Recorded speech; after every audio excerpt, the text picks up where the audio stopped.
क्रियाओं में रूपांतर। क्रिया विकारी शब्द है। क्रिया क्या है? विकारी शब्द है, अतः इसके रूप में परिवर्तन होता रहता है।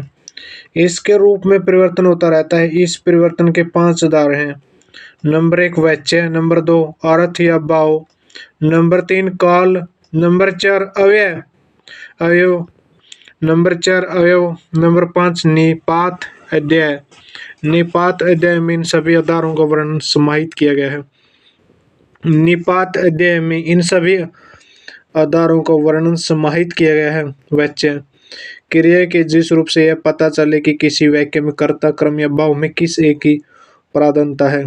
प्राधान्यता, पैरदानता, प्रधानता उसे वाच्य कहते हैं। वाच्य 3 प्रकार के होते हैं। वाच्य 3 प्रकार के होते हैं। वाच्य कितने प्रकार के होते हैं? 3 प्रकार के। वाच्य क्रिया के जिस रूप से यह पता चले कि किसी वाक्य में कर्ता, कर्म या भाव में किस एक की प्राधान्यता है, उसे वाच्य कहते हैं। वाच्य 3 प्रकार के होते हैं। वाच्य कितने प्रकार के होते हैं? 3 प्रकार के होते हैं। क्रिया के जिस रूप से यह पता चले कि किसी वाक्य में कर्ता, कर्म या भाव में किस एक की प्राधान्यता है, उसे वाच्य कहते हैं। क्रिया के जिस रूप से यह पता चले कि किसी वाक्य में कर्ता, कर्म या भाव में किस एक की प्राधान्यता है, उसे वाच्य कहते हैं। वाच्य 3 प्रकार के होते हैं। क्रिया के जिस रूप से यह पता चले कि किसी वाक्य में कर्ता, कर्म या भाव में किस एक की प्राधान्यता है, उसे वाच्य कहते हैं। वाच्य 3 प्रकार के होते हैं। कर्तृवाच्य क्रिया के जिस रूप में कर्ता की प्राधान्यता रहती है और क्रिया का सीधा तथा प्रधान संबंध कर्ता से होता है, उसे कर्तृवाच्य कहते हैं। इस वाच्य में क्रिया के लिंग वचन कर्ता के अनुसार होते हैं। जैसे राम पत्र लिखता है, रीता पत्र लिखती है, लड़के पत्र लिखते हैं। इन वाक्यों में कर्ता की प्राधान्यता है। इन वाक्यों में कर्ता की प्रधानता है तथा क्रिया के लिंग और वचन कर्ता के अनुसार होते हैं। कर्ता के अनुसार है, कर्ता के अनुसार है, कर्ता के अनुसार है, कर्ता के अनुसार है। कर्तृवाच्य में सकर्मक क्रिया के भी वाक्य होते हैं और अकर्मक क्रिया के भी, अकर्मक क्रिया के भी, अकर्मक क्रिया के भी होते हैं। इन वाक्यों में इन वाक्यों में इन वाक्यों में कर्ता की प्रधानता है तथा क्रिया के लिंग और वचन कर्ता के अनुसार आते हैं। कर्ता के अनुसार हैं। कर्तृवाच्य में सकर्मक क्रिया के भी वाक्य होते हैं और अकर्मक क्रिया के भी। जैसे सकर्मक कर्तृवाच्य गोपाल, गोपाल पुस्तक पढ़ता है, गोपाल पुस्तक पढ़ता है। अकर्मक कर्तृवाच्य बालक सोता है, अकर्मक कर्तृवाच्य के बालक सोता है। अकर्मक कर्तृवाच्य के बालक सोता है। कर्मवाच्य क्रिया के जिस रूप में कर्म की प्रधानता होती है, क्रिया के जिस रूप में कर्म की प्रधानता होती है और क्रिया का सीधा संबंध कर्म से होता है, क्रिया का सीधा संबंध कर्म से होता है, उसे कर्मवाच्य कहते हैं। इस वाच्य में क्रिया के लिंग और वचन कर्म के अनुसार होते हैं। इस वाच्य में क्रिया के लिंग और वचन कर्म के अनुसार होते हैं।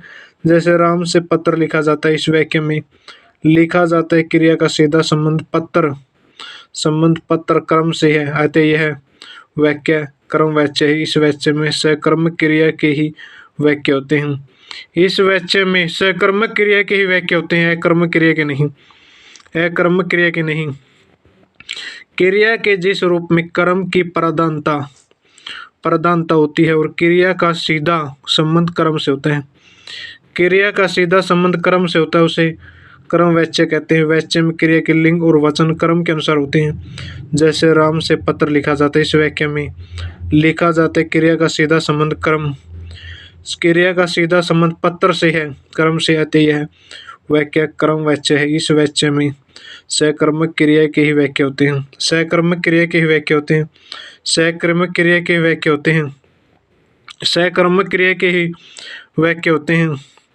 क्रिया का सीधा संबंध कर्म से है, अतः यह वाक्य कर्मवाच्य है, अतः यह वाक्य कर्मवाच्य है। इस वाच्य में सकर्मक क्रिया के वाक्य होते हैं, अकर्मक क्रिया के नहीं, अकर्मक क्रिया के नहीं।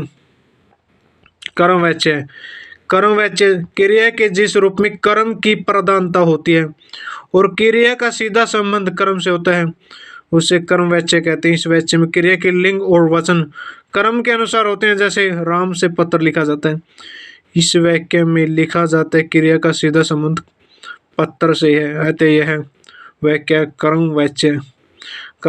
इस वाच्य में सकर्मक क्रिया के वाक्य होते हैं। इस वाच्य में सकर्मक क्रिया के वाक्य होते हैं, अकर्मक क्रिया के नहीं।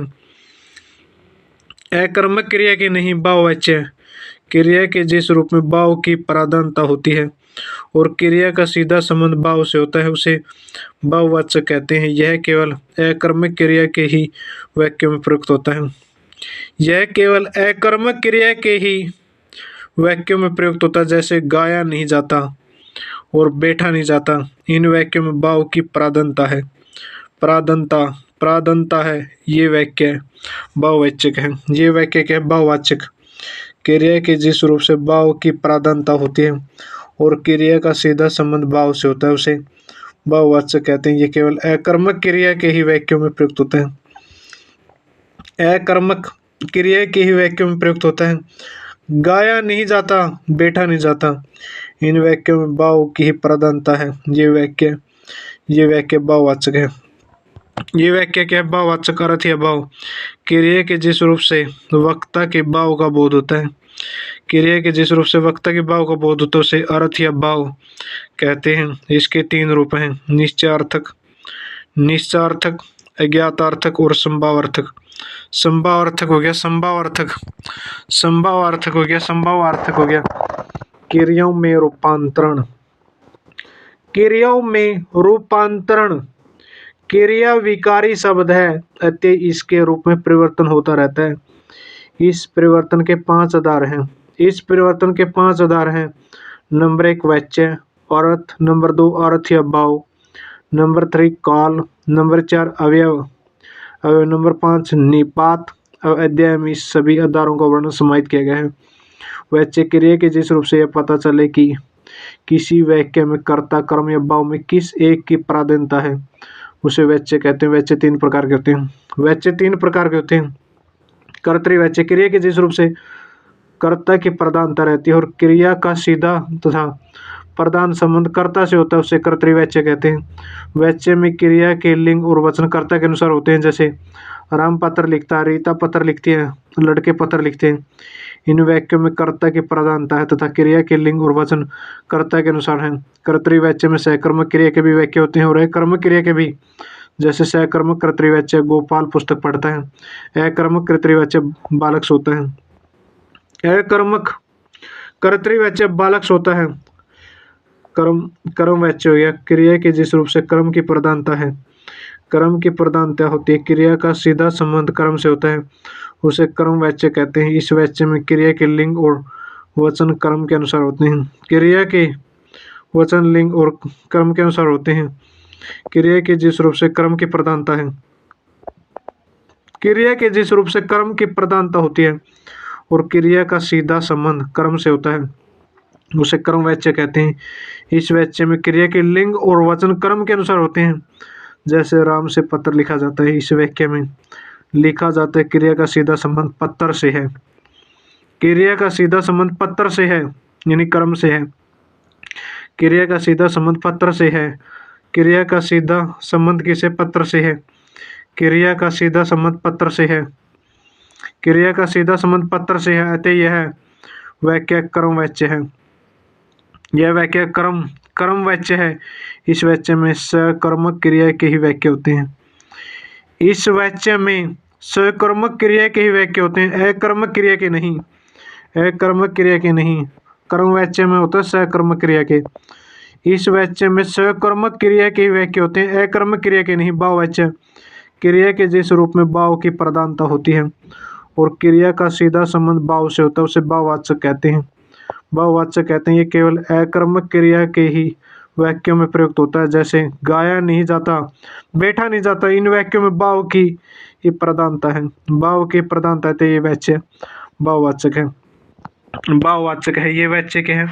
भाववाचक है। भाववाचक उत्तमावस्था, इसमें 2 से अधिक वस्तुओं भावों की तुलना करके एक को सबसे अधिक या न्यून बताया जाता है। जैसे अंकुर कक्षा में सबसे अधिक बुद्धिमान है, उत्तमावस्था हो गया सुपरलेटिव डिग्री कहती है। मूलावस्था हो गया पॉजिटिव डिग्री, मूलावस्था पॉजिटिव डिग्री, उत्तरावस्था कंपरलेटिव डिग्री और उत्तमावस्था हो गया सुपरलेटिव डिग्री। सुपरलेटिव डिग्री हो गया सुपरलेटिव डिग्री। सुपरलेटिव डिग्री हो गया क्रिया के भेद। क्रिया के मुख्य रूप से दो भेद हैं। सहकर्मक क्रिया, जिन क्रियाओं के कार्य का फल कर्ता को छोड़कर कर्म पर पड़ता है उन्हें सहकर्मक क्रिया कहते हैं। जैसे अध्यापक ने लड़के को पीटा।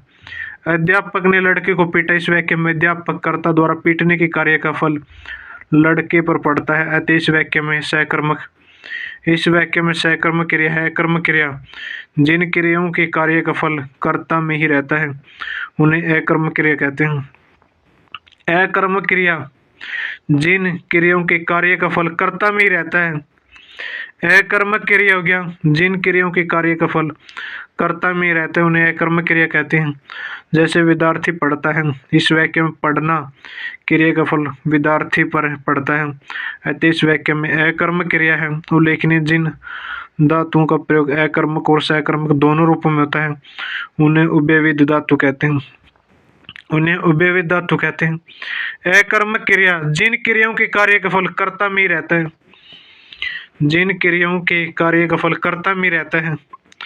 जिन क्रियाओं के कार्य का फल कर्ता में रहता है उन्हें अकर्मक क्रिया कहते हैं। जैसे विद्यार्थी पढ़ता है, इस वाक्य में पढ़ना क्रिया का फल विद्यार्थी पर पड़ता है, अतः इस वाक्य में अकर्मक क्रिया है। क्रियाओं के अन्य भेद हो गए। क्रियाओं के 6 अन्य भेद हैं जो निम्नलिखित है। संयुक्त क्रिया, 2 या 2 से अधिक क्रियाओं के योग से जो पूर्ण क्रिया बनती है उसे संयुक्त क्रिया कहते हैं। जैसे राम खाना खा चुका है, इस वाक्य में खाना और चुकना 2 क्रियाओं के योग से पूर्ण क्रिया बनती है, तो यहाँ संयुक्त क्रिया है। संयुक्त क्रियाएं अभ्यास, अनिश्चितता, अनुमति, अवकाश, आरंभ, आवश्यकता, इच्छा, निरंतर, पूर्णता, समाप्ति इत्यादि अर्थों में प्रयुक्त होती है। संयुक्त क्रिया, 2 या 2 से अधिक क्रियाओं के योग से जो पूर्ण क्रिया बनती है उसे संयुक्त क्रिया कहते हैं। जैसे राम खाना खा चुका है, इस वाक्य में खाना और चुकना 2 क्रियाओं के योग से पूर्ण क्रिया बनती है, थे यहाँ संयुक्त क्रिया है। संयुक्त क्रियाएं अभ्यास, अनिश्चितता, अनुमति, अवकाश, आरंभ, आवश्यकता, इच्छा, निरंतर, पूर्णता, समाप्ति इत्यादि अर्थों में प्रयुक्त होती है। संयुक्त क्रिया, 2 या 2 से अधिक क्रियाओं के योग से जो पूर्ण क्रिया बनती है उसे संयुक्त क्रिया कहते हैं। 2 या 2 से अधिक क्रियाओं के योग से जो पूर्ण क्रिया बनती है उसे संयुक्त क्रिया कहते हैं। संयुक्त क्रिया, 2 या 2 से अधिक क्रियाओं के योग से जो पूर्ण क्रिया बनती है उसे संयुक्त क्रिया कहते हैं। जैसे राम खाना खा चुका, इस वाक्य में खाना और चुकना 2 क्रियाओं के योग से पूर्ण क्रिया बनती है, अतः यह संयुक्त क्रिया है। संयुक्त क्रियाएं अभ्यास, अनिश्चितता, अनुमति, अवकाश, आरंभ, आवश्यकता, इच्छा, निरंतर, पूर्णता, समाप्ति इत्यादि अर्थों में प्रयुक्त होती है। इत्यादि नाम धातु क्रिया, जो क्रियाएं संज्ञा या विशेषण बनाती है उन्हें नाम धातु क्रिया कहते हैं। जो क्रियाएं संज्ञा या विशेषण बनाती है उन्हें नाम धातु क्रिया कहते हैं। नाम धातु क्रिया कौन सी होती है? जो क्रियाएं संज्ञा या विशेषण बनाती है।